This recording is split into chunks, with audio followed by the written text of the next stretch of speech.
Morris went out, and normally the way to get in the door is the degree of communication you have. So the routine was to go out and do the Coach 2 certification or Coach 1 certification. And all coaches ideally would have been there, and then they would run a nice time using the template model we had. Well, this year, Morris said only 3 coaches showed up. The previous years, as many as 40 showed up. So obviously, there's no communication if they're not there. So you're on the ice on the weekend with those coaches that weren't there and may be new and may never have had been introduced to the program. But by doing the certification program, you're educate them about growth and learning, and that's an opportunity to get buy-in. That's why in Cochrane and Kim, even out there, those coaches are going to have to take Coach 1, Coach 2, Development 1, and if you can get people involved that are able to deliver those clinics and combine the ethical and the technical needs that you feel are required with the blessing of the Ontario Association, I think you've got a better chance for success in your base because you're there permanently and full time.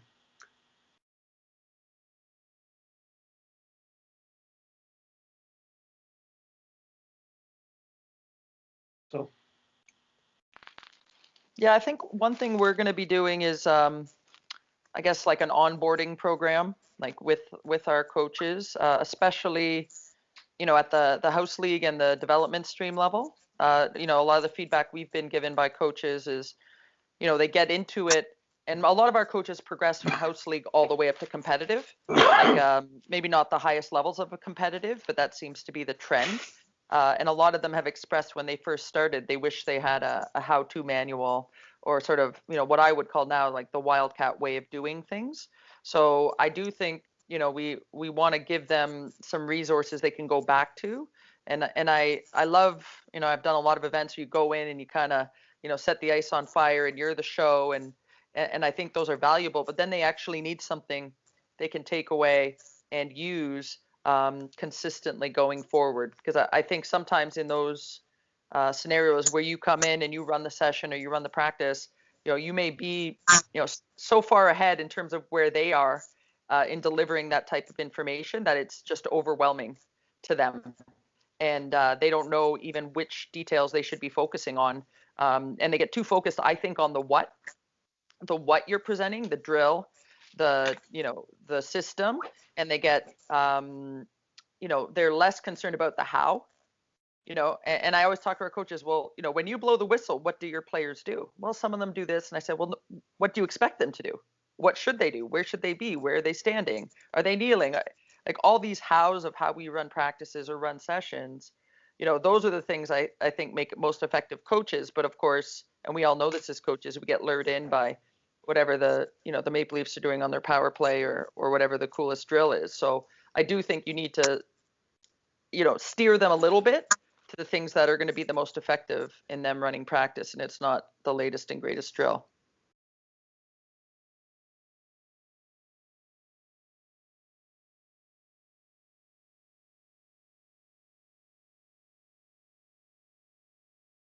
Excuse me.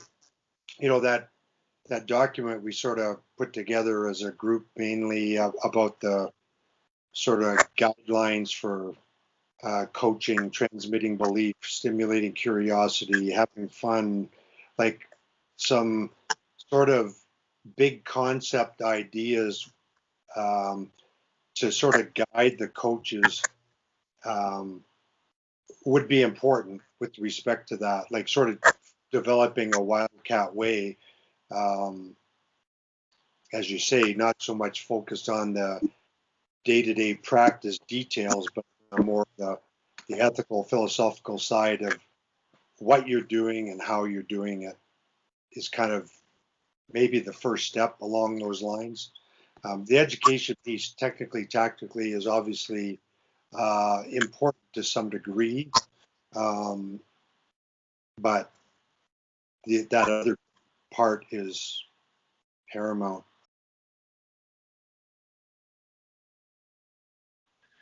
Related to that, Kim and Cochrane, and in the mission statement package, the introductory activity as they register is to fill out a 10-point form. And Kim, you might look at that form, change the logos on it and the wording for them to evaluate themselves, because it's exactly related to that. No X's and O's. And that in a clinic, as they fill it out while everybody's coming in, the looks of consternation on their faces is amazing, because it talks about rating yourself 1 to 10 in terms of your ability to communicate with parents and to communicate with kids. And there's 10 excellent questions. It's a Hall of Fame coaching form that was created by a friend of mine who has an ethical 4-hour program that is all about ethical coaching. And it's not just hockey, it's all sports. And it's something that is used by the associations I've worked with. That form in particular makes them think about how they're doing things, the way they're operating. So thanks very much for bringing that up, Tim. And I think, that's sort of the part of what I'm trying to do, is really get that ethical piece solidified, and it's about education. So I'm not sure in education if it relates or the needs there, because there's a higher ethical standard in education than what's going on in minor hockey. So I do think the mission statement and the culture piece trumps everything else. That should be without debate, and it seems to be a consensus already within our association. So we already are on the right side of that battle. But now we're in the process of establishing, if you could only really work on 5 key concepts with your team, what 5 would you pick? The things that you think make the most impact. I actually asked that of all our high performance coaches, and I just said, 5, so pass, reception, and pass, give, and receive was every single person had it on their list.